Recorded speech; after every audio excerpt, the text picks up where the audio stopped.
Hello there, welcome to my channel. Thank you for joining me today again. Please don't forget to like, to subscribe, to comment, and to share this video with your friends. I trust you get a lot of value for being here. Thank you. Yeah. Hi there, welcome to my channel. My name is Damilare Jonathan Arolo. I'm a registered nurse and a diabetes educator. And on this channel, I try to film about my faith and my practice of nursing, and I use my experiences as a nurse to help you make healthier and better decisions. And in this particular episode, I'm going to be sharing with you some of the dangerous practices that people imbibe in the use of drugs. I mean drugs that we buy in the chemist and in the pharmacy stores, generally drugs, how we use them, and how it can have damaging effects on our body. All right, so I believe this is going to be something you will enjoy, so please like it, share it with your friends, and also subscribe to this channel if you have not done so. All right, let's get right into it now. Okay, so the first thing I want to mention to you is taking medications without a doctor's prescription. Now, this is very common in this part of the world, and it is not safe. It is not safe. Now, you can you can do it and get over it. It doesn't have a problem for some time, but the truth is that when it's going to come with its effects, you may not know. So it is not generally safe. Now, this is why it is not safe. When you are taking the medication without a doctor's prescription, it therefore means that you have not been properly diagnosed. And for every symptom you feel, there are many reasons that can present with that symptom. I mean, there are many diseases that can be present with that symptom. A simple headache can be as a result of a tumor and can just be as a result of stress. So it is not safe to just say I have headache, and I'm going to continue taking this drug and I will not see the doctor. It is not a safe practice. Okay. And then the second thing is that you may not even know the exact dose to take. So how do you know you're supposed to take 10 milligrams, that is one tablet, if you're not going to be seeing a doctor who is professionally trained to guide you on that? So it is safe for you to get to see a doctor before you start even any treatment at all. Now, the second category of people I want to talk about are those who actually see a doctor. They have been prescribed a particular medication, but they were told to take that medication for say 2 days, 4 days, 7 days, 10 days, depending on the kind of illness they present with. And they started taking the medication, but they feel better after 3 days or 4 days, and then they stop taking that medication. Now, that is dangerous as well. People do this a lot with drugs like antibiotics, which is particularly what I want to address. Antibiotics are not safe for that kind of thing because it potentially makes you to become resistant to antibiotics. So what it means is that in the future times when you want to treat a similar bacteria, that is because antibiotics are drugs that we use to treat bacterial infection. So if you want to treat that same bacteria later on, there is a possibility that bacteria has now become resistant to that particular antibiotics. It means we need to start looking for another one. And then in the world of science today, there is really no new antibiotics coming forth. So there is a possibility that we would have to keep going higher and higher, and we'll come to a point where there will be no antibiotics to treat infection. So that is why we want to encourage you, when you start the medication, you have been told to take it for 5 days or 7 days or 14 days, please ensure you take it. Now, there are some other kind of medications too that you don't stop halfway. And example of those are antihypertensives, that is drugs that we use to control blood pressure. Antihypertensive drugs in particular are not drugs that you stop halfway. Okay, and I get to hear people say, my blood pressure came down, I don't feel I don't feel the symptom again. Some people used to feel something, I don't feel the symptom again, or I checked my blood pressure consistently for a few days and it is no more as it used to be. Okay, now this is what you can do when you notice that your blood pressure is coming down and you're taking antihypertensives. You need to just revisit the hospital, see the doctor again, and present your readings to the doctor, present everything to the doctor, and they are likely going to do one or two things. They are going to either lower the dosage, okay, or even stagger the dose. They are going to just give you the proper thing to do. Now, you don't stop it on your own, and this is the reason why you don't stop it on your own. When you stop it, the body sort of goes to what we call a rebound hypertension. So the rebound simply means that the hypertension that has gone down before now comes up again, and this time around it comes back in a very terrible and severely damaging way.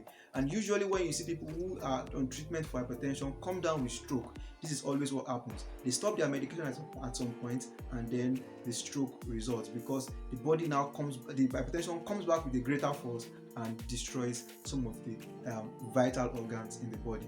I hope you understand this. So for no reason should you stop a medication halfway, and for no reason should you take a medication without a doctor's prescription. Now let me go right into the next part of this discussion. Another point I want to make with regards to these issues that I'm bringing up today about the use of our drugs, okay, is when we have been initially diagnosed of a kind of condition. So you have seen the doctor, you have been diagnosed that this is the condition you have, okay, and you have been given the medication. And when you start that medication, you are told to take it for 5 days or 6 days and all, and you don't go back to see the doctor after completing that medication. And some people will continue to buy that drug from the nearby chemist or pharmacy. They continue to buy the drug, and continue to take it without a directive from their doctor. Now that is very dangerous. I particularly nursed a patient who was at one point or the other prescribed a steroid for a certain kind of pain, and then she continued taking that steroid because she felt relieved whenever she takes it. And the damage that it led to was that she continued to take the steroid until it damaged her kidneys, because steroids have a prolonged use of steroids now as a way of damaging your kidney. So that is why it is important, after the initial diagnosis and initial prescription, okay, if your doctor did not tell you how long you should take it, you need to ask. If they tell you to take it for a certain number of days, okay, please keep to that. And if you still feel these symptoms, you need to go back to the hospital and complain, so that you will be properly guided on how to use it. Continuous taking of drugs without a prescription to that effect, without a counsel to that effect from your healthcare provider, can lead to damaging effects on your kidneys or even your liver or any part of your body. All right, that is something you need to take note of. The next thing is a situation where people, they feel that they have a certain kind of symptom, and whenever they come to the hospital, they don't want to hear any other thing but give me drugs. And then, why drugs are very good and very important and been proven very effective in managing many illnesses, not all illnesses are treated with drugs. It is not every time that we use drugs to treat every disease. Many times we can also tell you that, okay, go back home, rest. Okay, go and modify your lifestyle. For example, at the early stages of diabetes, we don't start giving you medications or drugs. We tell you that you need to adjust your lifestyle. You need to start exercising. You need to start dieting in a certain way, or you need to stop this kind of diet. So those are the things that we tell you at some point in the course of your management of diabetes. Now, if you always come to the hospital with the mindset that everything must be drug, that is not safe. And some people, after we tell them that you don't need a drug now, don't bother with the drug now, just go and adjust your lifestyle, they don't hear us. They go to the chemist or someone somewhere and go get a drug. Now, the danger, like I've always been saying, is that you don't know the proper dosage. You don't even know how to use it or what not to do with it. And sometimes you can be taking a wrong drug for a different diagnosis. So it is not safe. Don't always expect drugs to be the answer. It is not all illnesses that are treated with drugs. If your doctor did not prescribe a drug to you, just embrace whatever you have been told by the experts in the field and go with it. All right, that is very, very important. The next thing I want to talk about is stopping your medications for herbal supplements. Sometimes herbal, sometimes even the orthodox medicine supplements of any kind. We hear, we have a lot of supplements all around now. This company saying that this one is able to help you do this, help you do that. Generally, let me tell you that supplements generally is meant to boost your immune system. Okay, it is not meant to address the root cause of the problem. So if, for example, you're treating diabetes is an illness that affects the pancreas and leads to increase in the blood sugar. Now, you don't use supplements to address that disease. Your supplement might boost your immune system to help your body's response to that illness, but it is not going to address the particular issue of the blood sugar. Now, you need to understand this. So when you are taking supplements, you don't stop your anti-diabetic drug. You don't stop the drugs for your hypertension. You don't stop the drugs for any illness that you are managing. Okay, you only use supplements alongside. That is for orthodox supplements. That is for supplements that are in form of drugs that will assure that they even have some bit of effect on the boosting of immune system. However, there are some other supplements that people talk about, herbal supplements. Well, herbal is good, but when it comes to the locally made herbs where we mix concoctions, and we take it in like that, it is also not what we advise people to take. For example, some people will tell you go and mix, go and put a particular kind of tree and soak it in water, and by the time you take it, it will heal your well.